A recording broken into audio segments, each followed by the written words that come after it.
चलो भाई, देखो अब मैं क्या करता हूँ। ओ माय गॉड भाई, ये क्या देखना पड़ गया। मतलब zero attacking threat from United, पूरे 90 मिनट बर्बाद कर दिया। और ओवरऑल जो क्वालिटी थी ना गेम की, मतलब मैं ये शुक्र कर रहा हूँ कि चेल्सी वर इक्वली शिट, वरना यहाँ पे यूनाइटेड का एक पॉइंट लेना भी मुश्किल हो जाता। यहाँ पे यूनाइटेड के पास अपॉर्चुनिटी थी भाई कि to get that sneaky win.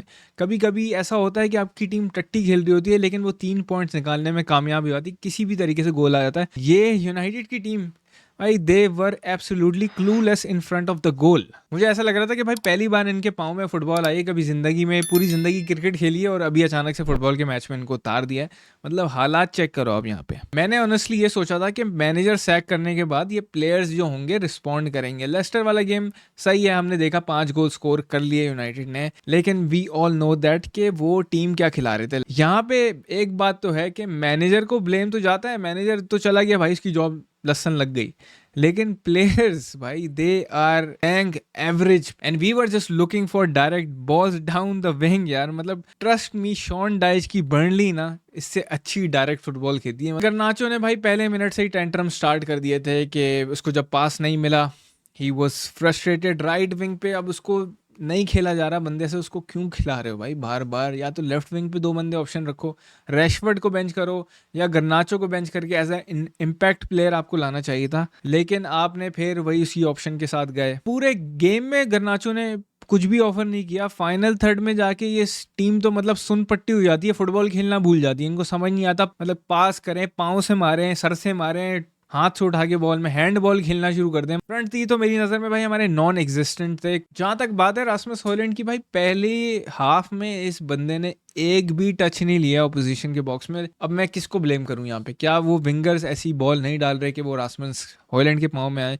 क्या वो रन सही नहीं बना रहा? आई don't know what was the problem. पहला टच उसने एक ही मतलब टच लिया बंदे ने ऑपोजिशन के बॉक्स में, वो वही था जो कि पेनल्टी विन। उसके अलावा कोई टच नहीं लिया पूरे गेम में। 60-70 मिनट, आई थिंक 70 मिनट्स उसने खेले। यूनाइटेड ने यहाँ पे गोल स्कोर किया through the penalty of Bruno Fernandes. सही है, समझ आ गया, मजा आ गया। 4 मिनट में आपने फिर गोल कंसीड कर लिया और डेफिसिट को 0 कर दिया यहाँ पे। और आई डोंट नो यार कितने लोगों ने ये नोट किया है कि नहीं किया, लेकिन मैंने जरूर नोट किया कि Rasmus Hojlund is going down too easily. मुझे पता है फाउल कर रहा था कॉलविल भी और फफाना भी, hold up play was good, लेकिन बहुत आसानी से वो गिरे जा रहा है, गिरे जा रहा है।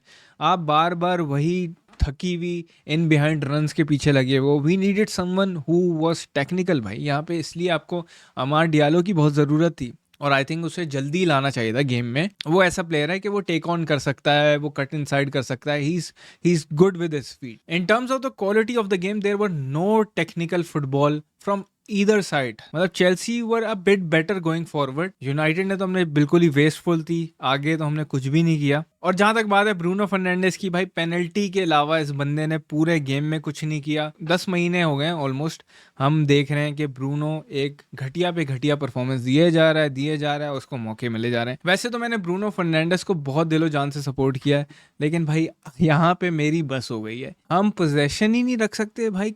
थोड़ी देर तो बॉल पाँव में रख लो, थोड़ी देर तो पोजेशन को रिसाइकिल कर लो, आगे पीछे घुमा लो। We just can not seem to do that with Bruno Fernandes. जैसे ही उसके पास बॉल आती है वो या तो पास निकाल रहा है, और आखिर में क्या किया यार, वो जो अपॉर्चुनिटी आपके पास आई थी उड़ा दिया। मतलब अंधी में अंधी, मतलब अन्य वहाँ फेरे जाओ। सीरियसली मैन, इनियोस का यहाँ पे मैं कहूँगा 2 गलती थी। एक तो टेन हाग को कॉन्ट्रैक्ट देना, सही है, आपको अगर हटाना तो आप पहले ही हटा देते, नए मैनेजर पे इन्वेस्ट करते, एमरएम को पहले ले आते।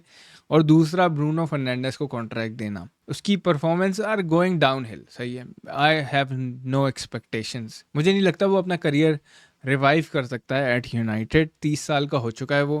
कैप्टनसी का तो मत पूछो, मतलब बाबर आजम और ब्रूनो फर्नांडिस दोनों सेम लेवल पे आते हैं। लेकिन इन सारी बातों में भाई एक बंदे ने जो परफॉर्मेंस दी है ना, एब्सोल्युटली एक्सेप्शनल, वो है नुसैर मज़रावी।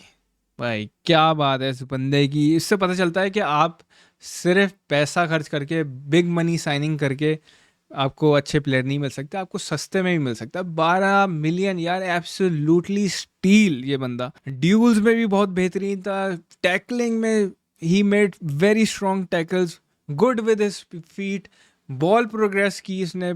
ओवरऑल गेम मेरी नज़र में भाई ये बंदे ने तबाही गेम खेला है। He was the man of the match for me.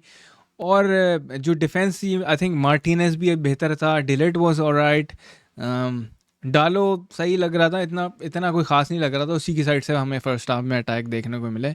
लेकिन ओवरऑल मैं जो कहूँगा भाई, मैज़रावी छा गया भाई, छा गया। मतलब एक बंदे का गेम देखकर मेरा दिल खुश हुआ। मेरी नज़र में ज़र्गज़ी ने भी बहुत टट्टी खेला जब वो आया, ही लुक्ड कम्प्लीटली ऑफ।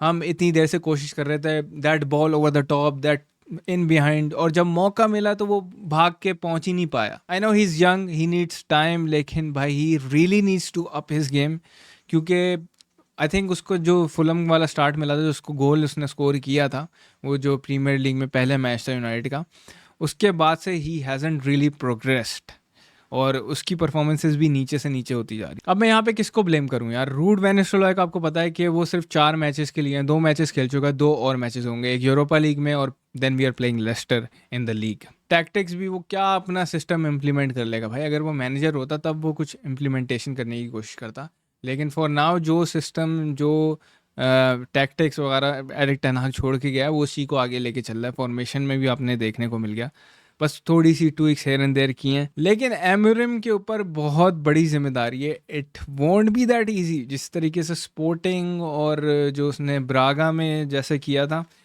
भाई, यहाँ पे कम्प्लीटली डिफरेंट सिनेरियो होगा, and he has to fix a lot of issues. सबसे पहला तो भाई हमारा attack, we are not scoring goals. I want Amorim to fix is to, जो हम बॉल प्रोग्रेस नहीं कर पा रहे थ्रू द सेंटर, सिर्फ हम विंगर्स पे रिलाई कर रहे हैं, ये बहुत सारी चीज़ें उसको फिक्स करनी पड़ेंगी। अब मैं क्या एक एक इंडिविजुअल को पकड़ के ब्लेम करूं, लेकिन चलो उगाटे के बारे में भी यही बात करूंगा मैं कि उसकी पासिंग जो थी बैंग एवरेज थी, टैकलिंग में भी हमने देख लिया। आपने ये देख लिया कि टेन हाग ने जो बोला था इंटीग्रेट इंटीग्रेट, वो इंटीग्रेट इसलिए नहीं हो पा रहा था। हमने उसको खिला तो दिया, लेकिन the levels are not quite there yet, and I want him to improve. Overall it was a fair result, और ड्रॉ कोई मतलब कोई आउट ऑफ नोवेयर नहीं है, ये एक्सपेक्टेड था। It was most drawn fixture in the Premier League. Chelsea United का जो मैच होता है, सबसे ज़्यादा ड्रॉ इसी में हुए हैं, तो दैट वाज एक्सपेक्टेड। लेकिन अच्छी बात यह है कि हम हारे नहीं, चलो एटलीस्ट 1 पॉइंट निकाल लिया। अगेन मैं ये एम्फेसाइज करना चाहूँगा कि हमने देखा था कि पिछले साल भी क्रिस्टल पैलेस से हमारा कप गेम था, वो हम 3-0 जीत के फिर उनसे नेक्स्ट ही वीक हमारा प्रीमियर लीग में था, हम हार गए थे। अब हम लेस्टर से खेलने जा रहे हैं एट होम, तो भाई यहाँ पे यूनाइटेड के लिए हालात बुरे हो सकते हैं और विन निकालना मुश्किल हो सकती है लेस्टर से। कोई it won't be a walk in the park for United. हालात आपके सामने हैं, और प्रीमियर लीग के टेबल की जहाँ तक बात है, 13वें नंबर पे हैं भाई हम, और 12 points still, 6 point off Chelsea. लेकिन कुछ खास इतनी इम्प्रूवमेंट नहीं है। I don't know, I don't see this team getting top 4, top 6 भी मुश्किल लग रहा है। Amorim has a big job on his hands. तो तैयार हो जाओ दोस्तों, नाड़े कस लो, बहुत मुश्किल राइड होने वाली है ये, and we will see what Amorim brings to this United team, क्योंकि चेंजेस बहुत सारे चाहिए।